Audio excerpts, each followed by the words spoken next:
Pred rokom tu rastol pichliač roľný. Dnes tu sadím zemiaky a pichliač nevidím ani jeden. Tu vidno, čo robí vytrhávanie. Čím viac ho narušíš, tým hustejší narastie. Pichliač roľný je práve preto taká nebezpečná burina, lebo má korene veľmi hlboko, môže mať korene až 2-metrovej hĺbke a do šírky sa rozrastá až meter. A keď tie korene prerušíte, tak on vyženie ďalšiu rastlinku. Dokonca keď rilujete alebo okopávate a rozsekáte ich na kúsky, tak z každého kúsku vyrastie nová rastlina. Tým pádom ten pichliač znovu sadíte a sadíte. Prečo je pre rastliny nepríjemný? Pretože keď rastie nahusto, on sa napríklad tu, keď sa pozrieme, tak už sa snaží obsadiť celý priestor. Už sa snaží vyhnať čo najviac rastlín a keď medzi nimi bude zelenina, tak ju zatieni a zatienená zelenina nemôže rásť, lebo nemá slnko. Pichliač roľný má aj svoje slabiny a na tie sa pri našej stratégii, ako sa s ním popasovať, zameriame. Jednou z jeho slabín je, že potrebuje dostatok svetla. Keď mu svetlo prekryjeme, tak sa postupne vyčerpáva. My mu svetlo prekryjeme kartónom, poriadnym kartónom, takýto nejaký kartón. Kartón samozrejme nesmie mať plastové pásky, toto dáme dolu, tieto nálepky, čistý kartón, nesmie mať nejakú farebnú potlač a keď ho tým kartónom prikryjeme, čo sa stane? Tie rastlinky budú síce pod kartónom ešte stále rásť, môžu aj vykličiť, my ich zrežeme, ale narastú ďalšie. A keďže nebudú mať svetlo, zostanú žlté, zostanú také bledé a postupne vyhnú. Len to trvá nejaký čas a trvá to veľmi dlho. Na takúto stratégiu boja s pichliačom potrebujeme 1 až 2 sezóny. A tie korene sa budú postupne vyčerpávať. Koreňov má v pôde veľa a majú veľké zásoby živín. Preto to tak dlho trvá. Tak to je prvý bod. Zakryť kartónom a na kartón dať poriadnu vrstvu mulču. Poďme na ten kartón, ako správne použiť kartón na prekrytie svetla pichliaču. A tým, že mu prekryjeme svetlo, nebude robiť fotosyntézu a bude vyčerpávať korene z hĺbky, bude im ničiť zásoby až dovtedy, keď sa neminú úplne. A čo je dôležité pri tom? Tu máme pichliač. Tu je, tadiaľko sa šíri a tuto tu končí. Lenže pichliač tým, že jeho korene môžu ísť do šírky ďalšieho metra, tak keď to prekryjeme kartónom, preto som si doniesol takýto velikánsky kartón. Keď to prekryjeme, tak aby to bolo ešte 1,5 metra ďalej od posledného pichliača.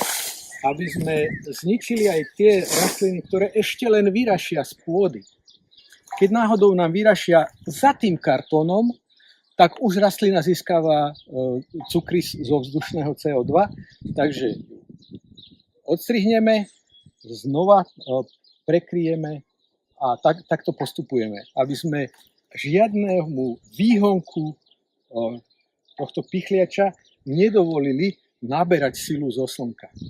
Toto je dôležité pri tom kartóne. Keď už ten kartón ja samozrejme, že vy tu vidíte nepokosenú trávu, ja to celé pokosím, parenisko zruším, celé to pokosím, až potom sem príde táto stratégia kartónová, čiže pôjde sem kartón a pôjde na to hrubá vrstva mulču, takých 15 až 20 cm.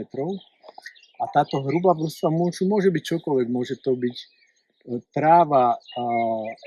Samozrejme, že pokosenú trávu nemôžete dať čerstvú, lebo by tam vznikla tá termálna reakcia, takže buď vysušená, alebo sláma, alebo drevená štiepka.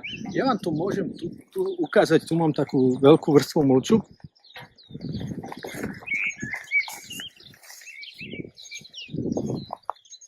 Tak takouto vrstvou mulču hrubou prekryjeme tie kartóny.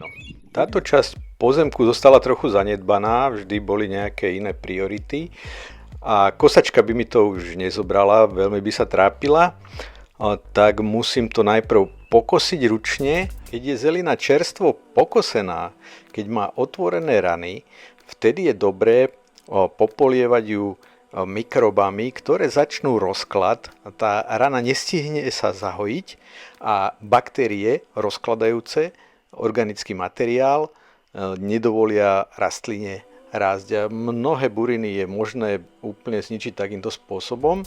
Teraz tento úsek záhrady s výskytom pichliača roľného zakriem kartónom.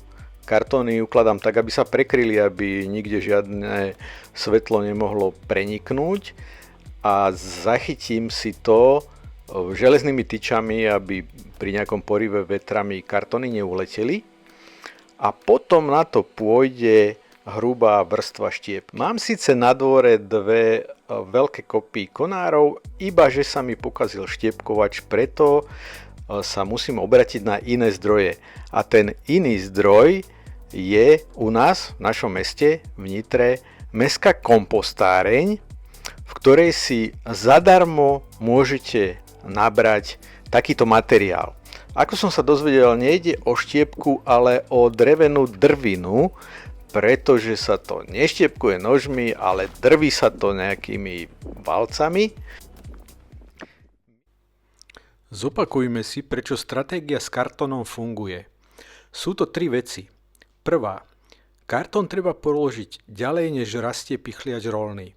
Treba ísť minimálne meter a pol za poslednú rastlinu. Pichliač sa šíri pod zemou a keď mu necháte priestor, vyjde vedľa a začne znova. Druhá vec je hrúbka vrstvy. Vrstva organiky musí byť naozaj hrubá, aby cez ňu neprenikalo svetlo. A tretia vec je čas. Treba tomu dať 1 až 2 sezóny, aby sa korene pichliača vyčerpali. Tu som v lani natáčal spôsob, že ako sa zbaviť pichliača roľného. Myslím, že z tohto uhla to bolo. A išli tam na spodok hrubé kartóny a na to išlo množstvo organického materiálu, aby sme zabránili svetlu, aby sa dostalo k pichliaču, k listom, alebo aby sme zabránili pichliaču, aby sa dostal k svetlu. No a poďme si pozrieť výsledok. Ako to tu vyzerá teraz. Tak,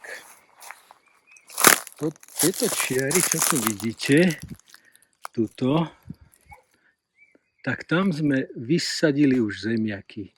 Aha, už schádza zemiačik.